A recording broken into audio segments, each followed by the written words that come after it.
문명의 위대한 승리라고 피트 월시는 생각했다. 구급차의 요란한 사이렌 소리를 들으면서 이것도 또한 문명의 승리 중 하나라고 그는 생각했다. 민첩하고 솜씨 있게 구급차는 어떤 불우한 자를 당장에 친절하게 싣고 병원으로 달려가고 있었다. 머리에 타박상을 입었거나 병으로 쓰러진 사람이겠지. 우리도 언제 같은 경우를 당할지 모르지만 교차로에서 아까 차에 친 사람이겠지. 이것이 문명이다. 동양에서 갓 돌아온 나로서는 이런 일이 눈에 띈다. 런던의 능률, 조직, 상호 협조의 정신 등이 짐수레도 자동차도 다 자진해서 비켜서고 구급차를 지나가게 한다. 좀 병적이라고 할까? 아니 오히려 감동적이라고 할까? 희생자를 안에 싣고 달리는 구급차에게 보내는 저 경위는, 그런데 집으로 바삐 돌아가는 남자들은 구급차가 지나가는 것을 보고 당장의 아내를 연상하렸다. 또는 의사와 간호원이 따라가는 들것 위에 누워있는 것이 하마터면 자기 자신들일 수도 있을 것이라고 상상하렸다. 그러나 의사나 시체를 생각하면 생각이 이상해지고 감상적이 된다. 눈에 보이는 인상에 대한 짜릿한 쾌감이나 일종의 욕망이 그런 생각을 더 이상 하지 말라고 경고한다. 그것은 예술에도 치명적이며 우정에도 치명적이라고. 과연 그렇다. 하지만 이건 고독의 특권이라고 피터 윌시는 생각했다. 이때 구급차는 길 모퉁이를 돌아섰다. 그 경쾌하고도 요란한 사이렌은 이제 옆 골목에서 들려오고 차가 토트넘 코트 거리로 멀어져 가면서도 계속 들려오고 있었다. 혼자 있으면 제멋대로 할 수 있다. 만약 남이 안 보면 울 수도 있다. 인도에 체류하는 영국인 사회에서 실패한 것은 이 감수성이 원인이었겠지만, 글쎄 너무 감정이 예민한 점이랄까. 울어야 할 때 울지 않고 웃어야 할 때 웃지 않으니 말이다. 근데 지금 나는 하고 피터는 우체통 옆에서 생각했다.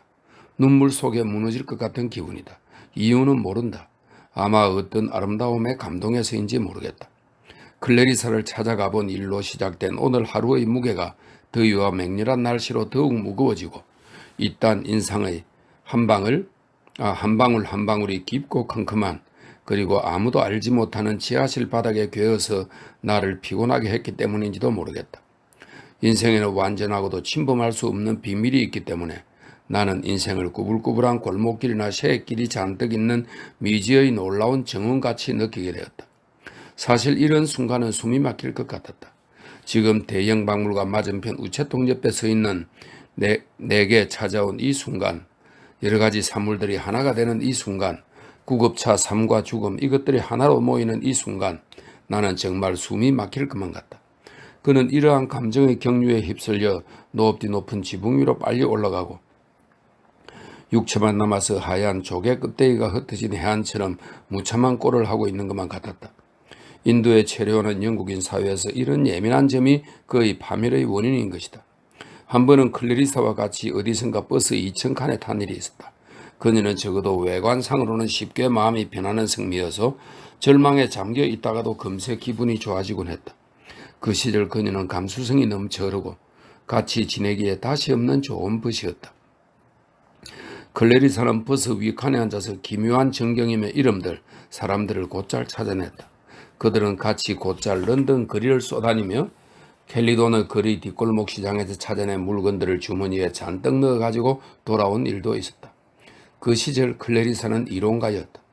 둘이서 이론 더미를 틀어놓고 젊은이들의 버르신들 따지고 했다. 이 수많은 이론은 그들의 불만을 설명해주기 위한 것이었다. 남들을 이해하지 못하고 남들이 자기들을 이해해주지 않는다는 불만, 어떻게 하면 서로를 알 수가 있겠냐는 것이었다. 사람은 매일 만나다가도 반년이고 1년이고 만나지 않는다. 자기 외의 사람을 우리는 얼마나 모르고 지내고 있느냐 말이다. 여기서 불만을 느끼지 않을 수 없었다. 그 점에서 둘은 의견이 같았다. 그래서 클레리사는 샤프츠베리 가를 달리고 있는 버스에 앉아서 자기가 모든 곳에 있는 듯 느껴진다고 했다. 여기가 아니라 모든 곳에 있는 것만 같아요. 그녀는 좌석 등받이를 두드리면서 말했다. 샤프츠베리 가를 지나면서 손을 흔들고 나는 모든 것이에요. 그러니까 나를 알려면, 또 누구를 알려면 우리를 완성시킨 사람들이나 장소까지도 알아야 해요. 하고 말했다. 그녀는 이 말을 건네보지도 않은 사람들, 거리를 거니는 여자들, 계산대 뒤에 앉아있는 남자들, 심지어는 나무나 창고 같은 것까지도 묘하게 친근감이 느껴졌다. 이래서 결국 이런 생각과 죽음의 공포가 한 덩어리가 되어 선험적 이론을 갖게 되었다. 이래서 그녀의 회의주의에도 불구하고 외부에서 볼 수 있는 우리의 일부인 육체는 눈에 보이지 않는 부분과 비교하면 일시적인 것에 지나지 않는다는 점을 그녀는 믿게 되었고 그렇게 믿는다고 말하게 되었다. 그리고 우리의 눈에 보이지 않는 부분은 널리 퍼지고 육체가 죽은 뒤에도 남아서 어떤 형태로든 이 사람 저 사람에게 부속되어 어떤 곳에서 방황할지도 모른다고 클레리사는 말했던 것이다. 아마 그럴지도 모른다. 거의 30년이라는 오랜 세월의 우정을 돌아보면 클레리사의 이론이 이처럼 내게 깊은 영향을 주고 있지 않는가. 나는 여행도 하고 또 여러 번 방해받았기 때문에 오늘 아침만 해도 내가 그녀와 이야기를 시작하려고 하는데 망아지같이 다리가 길고 예쁜 엘리자베스가 소리 없이 들어오지 않았던가. 둘이 실제로 만난 것은 시간적으로는 대단히 짧았고 또 그런 만남이 중단되거나 고통스러운 경우도 많았지만 내 인생에 미친 영향은 헤아릴 수 없을 정도로 크다. 그런데 이것은 신비한 일이다. 둘이서 만나는 것, 그것은 하나의 날카롭고 뾰족하고 불쾌한 씨앗을 받는 것 같달까. 만나는 것은 가끔 무섭게 고통스럽지 않았던가. 그렇지 않을 때도 있었지만 그렇다가도 서로 떨어져 있는 동안에 그 씨앗은 엉뚱한 곳에서 꽃으로 피어나 향기를 풍기고 몇 해 동안 잊고 있던 꽃을 다시 만져보고 맛보고 사방을 둘러보며 모든 것을 다시 느끼고 이해하게 해주지 않았던가. 이렇게 클레리사는 그의 기억 속에 살고 있다. 선박 안에서나 히말라야의 산중에서나 묘한 것들이 동기가 되어 이런 기억을 되살아나게 하거든. 관대하고 열광적인 바보 셀리 시트는 이래서 파란 수국을 볼 때면 내 생각을 하는 모양이야. 아무튼 내가 아는 사람 중에서 클레리사만큼 내게 영향을 준 사람은 없다. 쌀쌀맞고 새침하고 나를 비난하는 듯한 그녀의 모습은 원치도 않는데 언제나 이렇게 기억에 떠오른다. 어떤 때는 그녀의 모습이 황홀하고 낭만적이며 어떤 들이나 영국의 추수기를 연상시킨다. 런던보다 시골에서의 모습이 가장 자주 기억에 생생하다. 부었던 시절의 장면 하나하나가. 이제 그는 호텔에 도착했다. 그는 빨간색 의자와 소파가 잔뜩 놓여있고 뾰족한 잎들이 시들어가는 식물들이 늘어선 홀을 지나갔다. 그는 못에 걸린 방문 열쇠를 집었다. 젊은 여자 사무원이 그에게 편지 몇 통을 내주었다. 그는 위층으로 올라갔다. 그가 클레리사와 가장 자주 만난 것은 그해 늦은 여름 부토넷이었다. 그때 그는 남들처럼 일주일 또는 2주일씩 머물렀다. 먼저 기억나는 것은 어떤 산꼭대기에서 클레리사가 외투를 휘날리면서 손으로 머리를 움켜쥐고 손가락으로 가리키면서 우리 보고 외치던 일이지. 저 아래 3번 강이 보인다면서 또 어떤 숲속에서 아주 서툰 솜씨로 주전자에 물을 끓이던 일도 생각난다. 그때 연기가 무릎을 굽히듯이 내려와서 얼굴을 덮으시우던 일. 어떤 오두막집 할머니에게 물 좀 달라고 했더니 그 할머니가 그들이 떠나는 것을 문까지 나와서 지켜보던 일. 남들은 마차를 탔지만 우리는 늘 걸어다니는 일 등이 생각난다. 클레리사는 마차 타는 것을 싫어했다. 그때 기르던 개 말고는 동물도 싫어했다. 우리는 몇 마일을 걸어다녔다. 클레리사는 방향을 확인하려고 이따금 발을 멈추고서 나를 이끌고 덜을 건너 집으로 돌아오곤 했다. 그러는 사이에도 우리는 토론을 하고 시를 논하고 인간을 논하고 정치를 논했다. 그녀는 그 당시 급진적 사상을 가지고 있었지. 그때는 눈에 보이는 것이라고는 전혀 없었다. 다만 가끔 클레리사가 서서 경치나 수목을 보고 감탄하여 그에게 좀 보라고 하는 것 이외에는. 그리고 다시 걷기 시작하여 고모에게 드릴 꽃을 든 그녀가 앞서서 그루터기만 남아있는 밭을 지나갔다. 그녀는 몸이 허약한데도 피곤한 줄 모르고 걸었다. 그들은 황혼이 될 무렵에 겨우 부톤으로 돌아왔다. 저녁 식사를 마치고 나서 브라이트 코프 노인이 피아노 뚜껑을 열고 나오지도 않는 목소리로 노래를 하면 우리는 안락의자에 깊숙이 앉아서 웃음을 참느라고 혼이 났었지. 하지만 반드시 웃으면 터지고 말았지. 아무것도 아닌 일로 웃고 또 웃지 않았던가. 브라이트 코프 노인은 그것을 못 본 척했다. 그리고 아침에는 할미새처럼 집 앞에서 뛰놀고 이건 클레리사한테서 온 편지다. 이 파란 봉투. 또 그녀의 필적이다. 어디 읽어보자. 또 고통스러운 만남. 그녀의 편지를 읽는 것은 지독하게 힘이 든다. 만나 뵙고 반가웠던 말씀을 꼭 전해드리고 싶어요. 편지는 이 말뿐이었다. 그러나 피터는 마음이 설렜다. 그리고 괴로웠다. 이런 글을 보내오지 않았으면 싶었다. 이렇게 한참 생각에 잠겨 있는데 누가 옆구리를 쿡 찌르는 것만 같았다. 어째서 나를 가만히 놔두지 못할까? 뭐니 뭐니 해도 그녀는 델러웨이와 결혼하여 여러 해 동안 아주 행복하게 살아오지 않았는가? 호텔이란 곳은 원래 위안을 얻을 때가 못 된다. 오히려 그 반대이다. 지금까지 수많은 사람들이 저기 저 못에다 모자를 걸었지. 이렇게 생각해보면 저 파리도 남의 콧잔등에 앉았다 날아온 것일 테지. 처음엔 깨끗하다는 인상을 받았지만 따지고 보면 깨끗하기는 그냥 텅 비고 쓸쓸하다. 이럴 수밖에 없을 테지. 깐깐한 한여 감독이 새벽에 냄새를 맡고 이리저리 들여다보면서 주위에 코가 파래진 한이들에게 청소를 시키거든. 이 감독은 다음에 들어올 손님을 깨끗한 접시에 담아서 들여갈 고기 덩어리로 생각하는 모양이야. 잠을 잘 침대가 하나, 앉을 안락의자가 하나, 양치질과 면도를 하기 위한 유리잔 하나, 거울 하나가 있다. 책과 편지와 잠옷 등이 개성 없는 말틀로 만든 의자 위에 널브러져 있는 모양은 너절하고 당찮게 보인다. 이런 것이 눈에 띄는 것도 클레리사의 편지 때문이지. 만나 뵙고 반가웠던 말씀을 꼭 전해드리고 싶어요. 라니. 그는 편지를 접어서 밀어놓았다.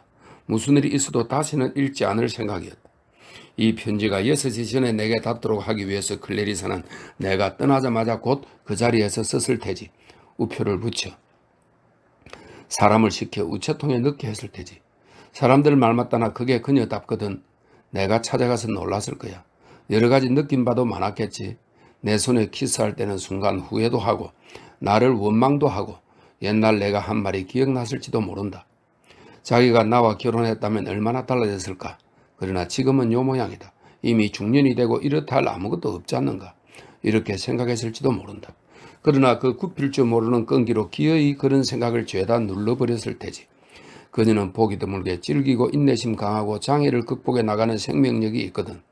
그래, 그러다가 내가 방을 나오니까 곧 그 반동이 일어난 거지. 내게 몹시 미안한 생각이 들고 어떻게 하면 나를 기쁘게 해줄 수 있을까 하고 생각했을 거야.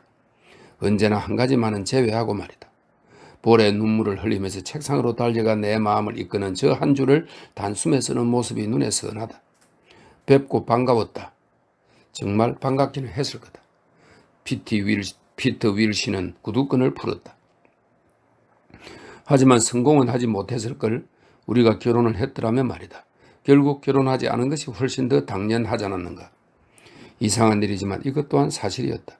많은 사람들은 이렇게 생각했다. 글쎄, 품행이 단정하고 보통의 직책에도 틀림이 없고 사람이 좋지만 남들 눈에는 좀 까다롭고 뻐기는 피터 윌시. 그런 그가 머리가 허옇게 산 요즘에 와서 만족한 듯이 침착한 표정이라는 것은 이상한 일이라고 많은 사람들은 생각했다. 그가 여자들에게 매력적인 것은 이것 때문이었다. 지나치게 남성적이 아닌 점을 좋아하기 때문이다. 그에게는, 아니 그의 배우에는 어딘지 남다른 점이 있었다. 책을 좋아해서 그런지도 모르겠다. 남의 집에 가도 반드시 책상에서 책을 집어들었다. 그는 지금 구두끈을 마룻바닥에 질질 끌면서 책을 읽고 있다. 내가 점잖아서 그런지도 모르겠다.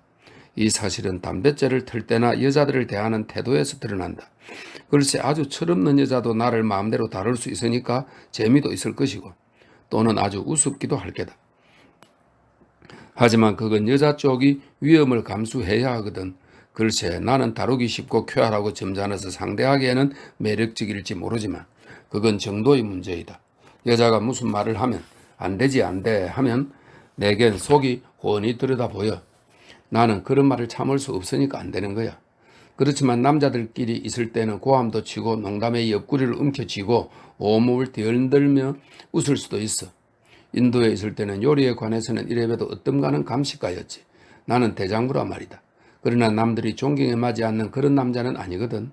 다행이야. 예를 들면 시먼스 소련과는 다르다.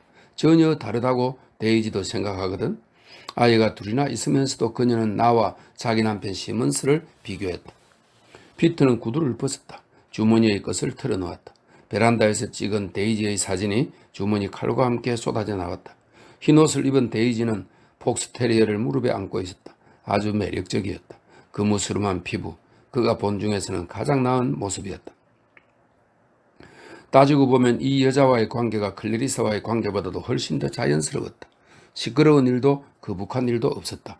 까다롭지도 않고 애를 쓰지도 않았다. 모두가 원만했다. 베란다에 앉은 거무스름한 피부의 이 절세 미인은 갈로 속에 지금도 그 소리가 들리는 것만 같았다. 되네. 이 절세 미인은 선언했다. 물론이에요. 물론 당신께 모든 것을 바치겠어요. 당신이 원하는 것 모두 하고 외쳤다. 데이지는 전혀 분별력이 없는 여자였다. 그녀는 그렇게 외치면서 남이야 복음 맑은 자신에게 달려오자놨던가. 그녀는 이제 겨우 24살이었다. 그런데 어린이가 둘이었다. 자, 그러니, 자, 내 나이에 이런 지경에 빠졌다. 밤에 잠을 이루지 못할 때 그는 이 일로 몹시 머리가 무거워졌다. 우리가 결혼을 하면 그는 상관없지만 그 여자는 친절하고 말수적은 버지스 부인에게 상의했더니 변호사를 만난다는 명목으로 영국으로 건너가면 데이지는 다시 생각하고 이 문제가 그들에게 가져올 결과도 생각해 볼 여유도 생길 것이라고 했다. 버지스 부인은 그 여자의 환경이 문제라고 했다. 사회와도 인연을 끊어야 하고 자식도 포기해야 한다는 거야. 그래서 끝내는 과거를 가진 과부가 되어 교회 근처에서 아니 장소를 말할 것 없이 어디서나 아무렇게나 살게 될 거라고. 얼굴에 분출한 여자들이 어떻게 되는지 아시지요? 버지스 부인은 말했다. 그러나 그는 그런 말을 우습게 여겼다. 그는 아직 죽을 생각은 없었다. 아무튼 이 일은 데이지 스스로 결정해야 하지 않겠는가. 그녀 자신이 판단을 내릴 일이다. 그는 양말 바람으로 방 안을 서성거리며 파티용 와이셔츠의 주름을 펴면서 생각했다. 클래리사의 파티에 나가든지 극장에 가든지 또는 여기 앉아서 옥스퍼드 시절의 친구가 썼다는 재미있는 책을 읽든지 해야겠다. 만일 은퇴하면 그때 하고 싶은 일은 책을 쓰는 일이다. 옥스퍼드에 가서 보들리 도서관에서 책을 샅샅이 들춰보고 싶구나. 거무스름한 피부의 절세 미인인 데이지가 테라스 끝까지 달려와도 소용없지. 손을 흔들어 봐도 소용없고 남이 뭐라건 아랑곳하지 않는다고 해봐야 소용없어. 나는 지금 이렇게 있거든. 그녀가 세상에서 제일 가는 사나이, 완전무기란 신사, 매력적이고 품위 있는 남자는 그녀는 내 나이를 전혀 상관치 않는데 지금 이렇게 블룬즈버리 호텔방을 서성거리며 수염을 깎고 세수를 하고 있거든. 면도칼을 놓고 물그릇을 집었다 내려놓으면서 보들리 도서관을 뒤져 흥미있는 한두 가지 조그만 문제에 관해서 진리를 탐구할 생각을 계속했다. 그리고 나는 누구하고나 한담을 나누고 점심시간 같은 것도 점점 무시하게 되고 남과의 약속도 잊어버리게 됐으면 좋겠어.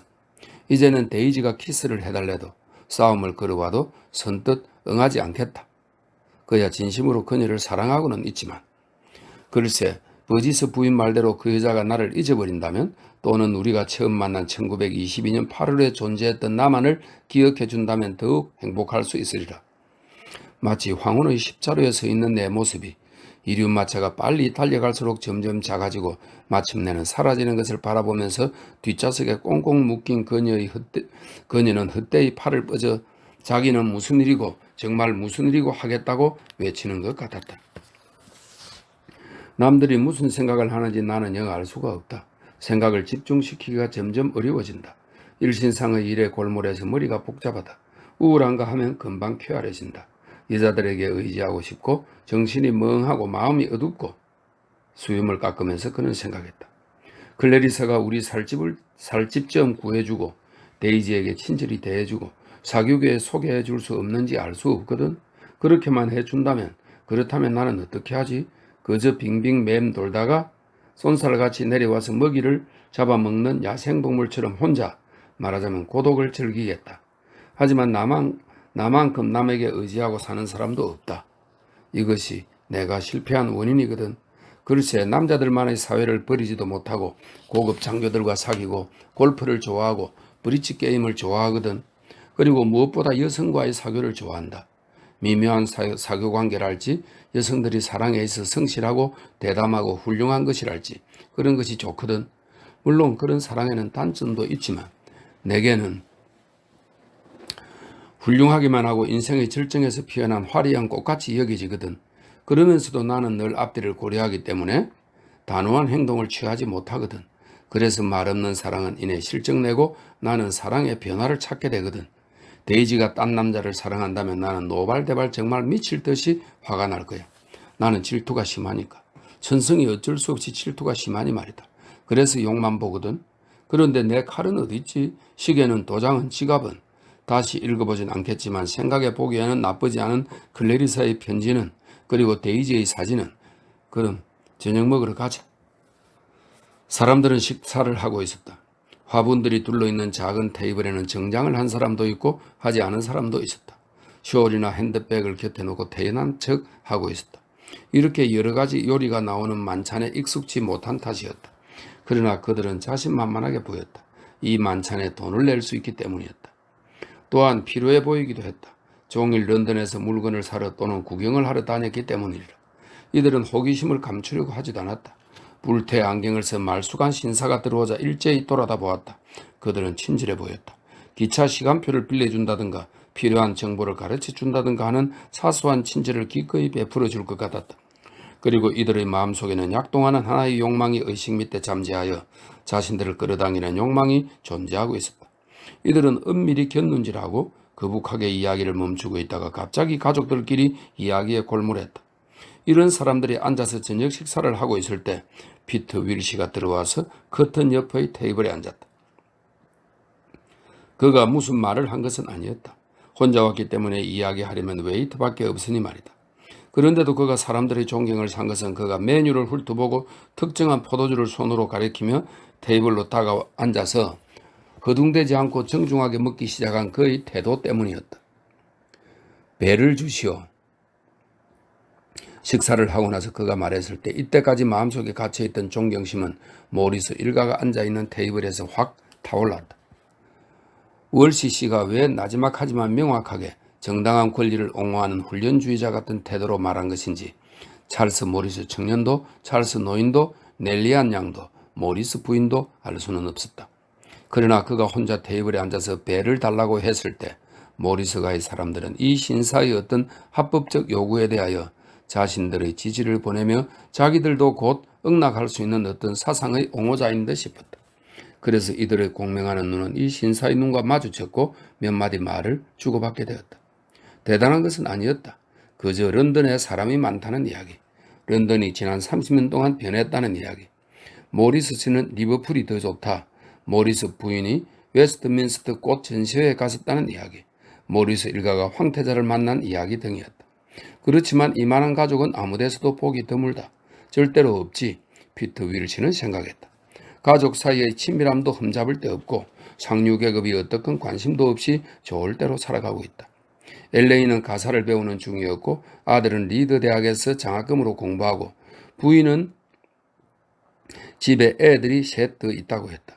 자동차가 2대나 있으면서 모리스 씨는 지금도 일요일에는 구두를 손수 수선했다. 참 훌륭하거든. 피터 윌시는 손에 술잔을 든 채 붉은 말틀로 덮인 의자와 잿더리 사이에서 몸을 앞뒤로 흔들며 생각했다. 모리스가의 사람들이 자기에게 호감을 가져서 기분이 좋았다. 사실 그들은 배를 주시오 말한 사람에게 호감을 갖고 있다는 걸 피터는 느꼈다. 클레리사의 파티에 가보자. 모리스가의 사람들은 다시 만나자고 약속하고 가버렸다. 이제 클레리사의 파티에 가보자. 보수당의 바보들이 인도에서 무슨 짓들을 하고 있는지 리처드에게 묻고 싶으니까. 연극은 어떤 것이 상년 중일까? 그리고 음악은, 그리고 또 실없는 남의 소문은. 이것이 우리 영혼의 참다운 모습이라고 그는 생각했다. 우리 자신이 이런 것이다. 물고기처럼 깊은 바다에 살고 커다란 해초의 줄기 사이를 누비고 몽롱한 그 속을 헤매며 햇볕이 아롱진 곳으로 지나 앞으로 나아가서 어둡고 싸늘한 깊은 신비 속으로 들어가며 이윽고 벼랑간 표면으로 떠올라 바람에 주름지는 잔물결을 타고 논다. 말하자면 영혼은 남의 소문을 이야기하는 동안 손질을 하고 닦고 활기를 돋우는 적극적인 욕구를 갖고 있다. 정부는 인도에 대해서 리처드 델러웨이는 알겠지만 어떤 대책을 갖고 있을까? 아주 무더운 밤이었다. 신문팔이 소년들은 열파 내습이라고 빨간 글자로 커다랗게 쓴 전단을 돌리고 있었고 호텔 현관에는 버드나무 의자를 내다놓고 신사들이 한가히 술을 마시며 담배를 피우면서 앉아있다. 피터 윌시도 거기에 가 앉았다. 런던의 하루가 이제 막 시작되려 한다는 생각이 들었다. 프린트 무늬의 가정복과 흰 앞치마를 벗고 푸른 드레스로 갈아입은 진주로 치장하는 여인처럼 낮의 양상은 모직물을 벗어버리고 망사옷으로 갈아입고 저녁으로 변해가고 있다. 속옷을 마룻바닥에 벗어던진 여인이 내쉬는 그런 가쁜 한숨을 내쉬면서 이 하루는 먼지와 열기와 색채를 벗어던졌다. 교통은 뜸해지고 화물차 대신 승용차가 경적을 울리면서 질주했다. 그리고 광장의 우거진 잎사귀 사이에는 여기저기 찬란한 전등불이 켜졌다. 나는 물러가겠다고 저녁은 말하는 듯 싶었다. 호텔의 우뚝 솟은 지붕과 울뚝불뚝한 윤곽의 나지막한 상가 위로 희미하게 사라져가는 황혼은 나는 사라져간다, 나는 물러간다 하고 말하는 듯 했다. 그러나 런던은 이 말을 못 들은 것처럼 총금을 하늘 위로 향해 축히 올려 황혼의 날개를 자르고 그리의 향연에 강제로 참가시키려는 성 싶었다. 피트가 마지막으로 영국을 다녀간 이후로 월레트시의 서머타임이라는 일대 혁신이 일어났다. 이렇게 연장된 긴 저녁은 피트로서는 새로운 경험이었다. 이것은 고무적이었다. 젊은이들은 서류함을 들고 자유롭게 된 것이 기뻐서 또 이 유명한 거리를 걷는 것이 말을 하지 않아도 자랑스러워서 걷고 있을 때 일종의 기쁨이 그들 얼굴을 물들였다. 그야 값싼 헐만 좋은 기쁨인지는 몰라도 어쩔 줄 모르는 기쁨의 빛이 있었다. 그들의 옷도 멋있었다. 분홍빛 양말에 예쁜 구두를 신고 있었다. 2시간쯤 영화나 보려는 모양이었다. 노란색이 도는 푸른 저녁빛이 그들을 선명하고 세련된 모습으로 비춰내고 광장의 나무 위에도 납같이 창백한 빛을 던지고 있었다. 나무들은 바닷물에 잠겨있는 듯 보였다. 물속에 잠긴 도시의 무성한 나무들 같았다. 피트는 이 아름다움에 감탄했다. 또한 용기를 자극받은 것도 같았다. 인도에서 돌아온 영국인들은 정당한 권리인 양 오리엔탈 클럽에 앉아서 세상이 멸망한다는 비관적인 결론을 내리고 있었다. 하지만 나는 여전히 젊다. 청년들이 즐기는 썸머타임을 부러워하지 않는다. 어떤 소녀의 말이나 어떤 하녀의 웃음소리를 들어도 손으로 만질 수는 없는 유형의 말이나 웃음소리를 들어도 그가 젊었을 때는 도저히 움직일 수 없으리라고 생각했던 피라미드 같은 사회 조직의 변화가 오고 있음을 느끼게 된다. 이 변화는 사람들을 위해서 짓누르고 있다. 억누르고 있다. 특히 여자들을 내리눌렀다. 클레리사의 고모 헬레나 부인이 저녁 식사 후 등불 밑에서 앉아서 꽃잎을 회색 앞지에 끼워 리틀의 사전으로 꾹 누른 것처럼 말이다. 그녀는 돌아가셨다. 이 부인이 한쪽 시력을 잃었다는 소식을 클레리사에게서 전해 들은 적이 있었다. 그때는 그것이 참 어울리는 일이라고 느꼈다. 자연의 걸작 중 하나라고. 늙은 페리 부인이 유리 누나를 낀다는 것이 그 할머니는 가지를 움켜쥐고 앉은 채 서리를 맞아 죽은 새처럼 죽었으리라. 그녀는 다른 세대의 사람이었다. 그래도 원체 인격이 원만하고 완벽한 분이어서 언제나 수평선 위 하얀 돌섬처럼 우뚝 솟아 있었지. 이 험난하고 기나긴 인생의 행로에서 과거의 어떤 단계를 비추는 등대같이 이 한없는 갈로 속에 그는 이때 호주머니에서 동전을 꺼내 신문을 사서 서리와 요크시의 크리켓 시합 기사를 읽었다. 이렇게 동전을 내미는 일도 몇백 번째인지 모른다. 서리 팀이 또 아웃이다. 이 한없는 인생을 비추는 등대랄까. 크리켓은 단순한 게임이 아니다. 크리켓은 중요하다. 크리켓의 기사는 읽지 않을 수 없다. 그는 먼저 특보기사의 득점표를 보았다. 다음엔 얼마나 날이 더운가를, 그 다음에는 살인사건을 읽었다. 수백만 번이나 되풀이해서 사람들은 경험을 쌓아가거든. 사람들은 되풀이하면 신선한 맛은 없어진다고 말하겠지만 이렇게 과거를 풍부하게 하고 경험을 쌓아가면서 한두 사람에게 관심을 두고 젊은이들에게 부족한 힘을 적당히 끝맺을 줄 알고 하고 싶은 일을 하며 남의 말에 개의치 않고 별 큰 기대도 없이 매일매일을 보낼 수 있는 힘을 얻게 되기 마련이다. 여기서 그는 신문을 테이블 위에 놓고 문 쪽으로 갔다. 그렇지만 이것은 내게는 해당이 안 된다. 적어도 오늘 밤 내게는 해당이 안 된다. 글쎄, 이 나이에 어떤 경험을 얻을 거라 확신하면서 지금 나는 파티에 가보려고 하니 말이다. 그런데 대체 무슨 경험이냐? 아무튼 아름다움이라는 경험은 없겠지. 그것은 눈에 보는 조잡한 아름다움도 아니며 순수하고 단순한 아름다움도 아니다. 그것은 러셀 광장으로 통하는 베드퍼드 거리의 아름다움이다. 그것은 물론 곱고 속이 텅 빈 아름다움이라야 한다. 복도와 같은 균형의 아름다움이요, 또한 불이 환히 켜져 있는 창, 피아노, 축음기의 아름다운 소리이기도 하다. 그것은 눈에는 보이지 않는 향락의 분위기이다. 열려있는 창문, 커튼이 없는 창문으로 테이블을 에워싼 한 무리의 사람들. 젊은 사람들이 천천히 춤을 추는 모습이 보일 때 밖으로 새어나오는 환희의 분위기이다. 그것은 남녀가 환담을 나누고 하녀가 멍청이 밖을 내다보고 있을 때 윗선반에 늘어놓은 양말들, 앵무새 한 마리, 서너 개의 화초들로 만들어내는 분위기이다. 매력있고 신비하고 한없이 풍요로운 인생이 아닌가. 택시가 질주하여 날쌔게 커브를 도는 저 넓은 광장에서 남녀가 쌍쌍이 걸어가고 있구나. 장난치고 포옹하며 우거진 수목 밑으로 구부정히 걸어가는 전경은 참으로 감동적이다. 남들이 말없이 자기 일에 골몰하고 있기 때문에 사람들은 조심조심 가만히 지나간다. 지금 진행 중인